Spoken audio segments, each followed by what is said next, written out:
जय हिंद दोस्तों, सैनिक समाचारों में आपका हार्दिक स्वागत है। सबसे पहले बात करूंगा 8वें वेतन आयोग को लेकर। एक चौंकाने वाला सेंटेंस है जो किसी ने शायद अंडरलाइन नहीं किया होगा कि आखिर सरकार क्यों देर कर रही है 8वें वेतन आयोग को, और सरकार और देर करेगी। सरकार अपना करोड़ों रुपए बचाएगी, वो केंद्रीय कर्मचारियों का हक फिर खाएगी। 18 महीने डी एरियर खाया 3400 करोड़ और इसमें भी करोड़ों रुपए खाएगी। हां, क्यों खाएगी, कैसे खाएगी? और दोस्तों, कल से महासंग्राम शुरू है और वो भी संसद में।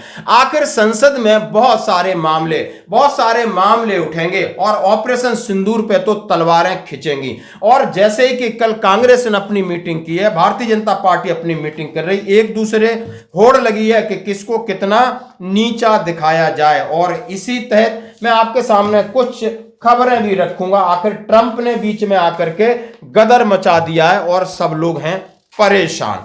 तो दोस्तों, बात करते हैं सबसे पहले 8वें वेतन आयोग को लेकर। जैसा मैं आपके सामने एक खबर ला रहा हूं, बहुत जबरदस्त खबर है। No official announcement of chairman and terms of reference of 8th pay commission.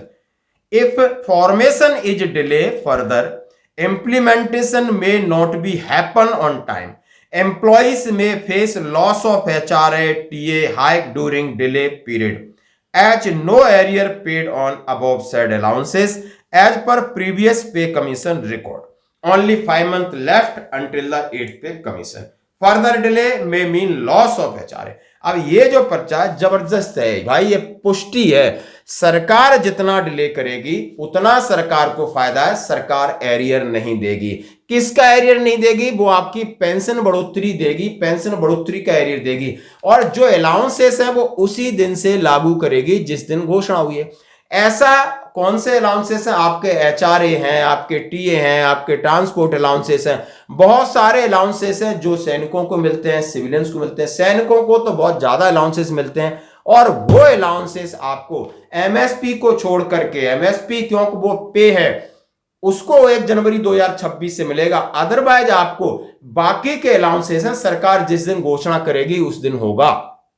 क्यों कह रहा हूं कि ऐसा ही पिछले 6th और 7th पे कमीशन में हुआ है। सरकार को बहाना चाहिए टरकाने के लिए, और सरकार को यह पुख्ता बहाना मिल गया है। इसलिए सरकार को लंबा खींचते हैं। लाख यानी 65 लाख कर्मचारी हैं, कम से कम उनका एचआरए बचेगा और सैनिकों के अलाउंसेस बचेंगे। सरकार जितना डिले करेगी सरकार को फायदा होगा। इसलिए सरकार की मंशा पर बहुत ज्यादा सवाल उठाए जा रहे हैं। अब ये सवाल इस मानसून सत्र में उठेगा। हाँ जी दोस्तों, 8वां वेतन आयोग को लेकर उठेगा क्योंकि इसकी तैयारी कर ली है। ऑपरेशन सिंदूर को लेकर उठेगा, पहलगांव को लेकर उठेगा। और कुछ तो सांसद कह रहे हैं आप हमें सुझाव कि हम आपके कौन कौन से मुद्दे सदन में रखें। चाहे जवानों के मान सम्मान की बात हो, जवानों को ओपीएस यानी 50% पेंशन, सारे अब यही मुद्दों पर सरकार को घेरा जाएगा। सरकार को घुटनों पर लाने की पूरी तैयारी कर रही है। अब तैयारी के संदर्भ में मैं बात करूंगा। और इधर ट्रंप महाराज जी का जो एक बयान आ गया है कि भारत के 5 जेट गिरे हैं। Something I'm very proud of. We stopped a lot of wars, and these were serious what has been going on. You had India, Pakistan, that was going, and in fact, planes were being shot out of there. 4 or 5, but I think 5 jets were shot down actually. And Lindsay, that was getting worse and worse, wasn't it? That was looking like it was going to go. These are 2 serious nuclear countries, and they were hitting each other. You know, it seems like a new form of warfare. You saw it recently when you looked at what we did in Iran, where we knocked out their nuclear capability, totally knocked out. That was going to be gone for a long time. But there seems to be a hit and then another hit, a hit and another hit. It's a different thing. But India and Pakistan were going at it, and they were back and forth, and it was getting bigger and bigger, and we got it solved through trade. We said, you guys want to make a trade deal? We're not making a trade deal if you're going to be throwing around weapons, and maybe nuclear weapons, both very powerful nuclear states. अब वो ये नहीं मान रहा है। Operation सिंदूर, Trump के दावों पर कांग्रेस के 3 सवाल। जयराम रमेश बोले हमें संसद में पीएम से जवाब चाहिए। कोई सब्स्टिट्यूट बल्लेबाज नहीं चाहिए, हमने अब बॉलिंग करनी और सामने हमें मोदी जी चाहिए बैट पकड़े हुए। सवाल वो जवाब वो देंगे, मुझे दाएं बाएं वाले सब्स्टिट्यूट प्लेयर नहीं चाहिए, हमें सिर्फ मोदी जी चाहिए, क्योंकि मोदी जी की गिल्ली अभी उड़ानी है। इसके लिए उन्होंने कल संसद सत्र से पहले इंदिरा भवन में पूर्व सैनिक विभाग कांग्रेस पार्टी की मीटिंग हुई, जहां पूर्व सैनिकों ने उठाए सवाल। पहलगांव के सिक्योरिटी व इंटेलिजेंस फेल्यूर का जिम्मेदार कौन? आतंकी अभी तक क्यों नहीं पकड़े गए? ऑपरेशन सिंदूर में सीडीएस के बयान के मुताबिक क्या शुरुआती नुकसान हुए? कितने जहाज गिरे? कितने सैनिक शहीद हुए? सीज फायर क्यों हुआ? कैसे हुआ? क्या डील हुई? मोदी जी संसद में देश को जवाब देना पड़ेगा, नहीं तो सेना की तरह इनका कोर्ट मार्शल किया जाए। कर्नल रोहित चौधरी साहब बोल रहे हैं, फौज में कोई भी चीज हो जाती है तो कोर्ट मार्शल होता है। तो किसका कोर्ट मार्शल हुआ? अमित शाह जी, आपका कोर्ट मार्शल होना चाहिए। मोदी जी, कहना चाहता हूं कि आप अपने मिनिस्ट्री ऑफ होम के जो कर्ता धर्ता है अमित शाह जी, उनका कोर्ट मार्शल करिए।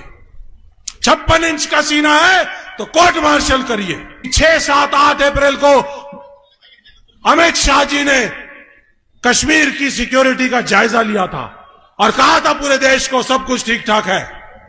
17 अप्रैल को प्रधानमंत्री जी ने कश्मीर में जाना था, लेकिन सिक्योरिटी कारणों की वजह से उनकी यात्रा को रद्द कर दिया जाता है, दौरा रद्द कर दिया जाता है। और उसके 5 दिन बाद पहलगाम का आतंकी घटना हो जाती है, तो इसका मतलब सिक्योरिटी में कमी थी, इंटेलिजेंस की चूक थी। और वह अगर प्रधानमंत्री जी का दौरा रद्द कर सकते थे तो इसका मतलब इंटेलिजेंस इनपुट्स उनके पास थी। और इसका जिम्मेदार कौन? Ministry of home, Amit Shah ji, आप इसके डायरेक्ट जिम्मेदार है कि भाई इनका कोर्ट मार्शल कर दो, अमित शाह जी का कर दो, इनका कर दो। यदि फौज होती तो इस तरीके की प्रक्रिया से गुजरना पड़ता, लेकिन आपको कौन बचा रहा है पता नहीं। अब इस बात को लेकर के जैसे ही उन्होंने कहा है, ट्रंप ने 24 बार जिक्र किया है कि सीज फायर हमने रुकवाया, और उन्होंने कहा इनके 5 लड़ाकू विमान गिरे थे और भारत फ्रस्ट्रेशन हो रहा था, परमाणु युद्ध हो सकता था। ये साफ साफ इन्होंने कल के भाषण में कहने के बाद एक और पंगा खड़ा कर दिया है। यानी आप समझ सकते हो, यानी अब ये तो घेरेंगे, बहुत सारे सवाल लेकर के घेरेंगे, इनका हक बनता है, लेकिन आप देख सकते हो कि राजनीति या कूटनीति यहां किसी का कोई दोस्त नहीं होता। जहां पर माननीय मोदी जी प्रचार करने के लिए गए थे इनका, और बहुत दोस्त बोलते थे, लेकिन ये मोदी जी की पूरी नीचे से मिट्टी खोदने का काम ट्रंप पूरी तरीके से कर रहा है। डिप्लोमेसी जितनी हवा बनाई थी सारी हवा निकालने के लिए ट्रंप ने कमर कस ली है कि मोदी जी की हवा निकालें। अब इसका पीछे का उद्देश्य क्या है आप जान सकते हो। लगातार पाकिस्तान से मुलाकात कर रहा है, लगातार उनको फंडिंग कर रहा है, लगातार उन्हें बहुत बड़े दर्जे दे रहा है, प्रोटोकॉल के खिलाफ जाकर उनके लिए सारी कर रहा है और भारत को नीचा दिखाने की कोशिश कर रहा है। तो आप समझ सकते हो कि भविष्य में ये बंदा या ये देश आपका कितना साथ देगा, या कोई और देश साथ देगा। आपको अपनी लड़ाई अपने सैनिकों से, अपने देश, अपने भरोसे लड़नी होगी, ये बात तो पक्की है। धन्यवाद।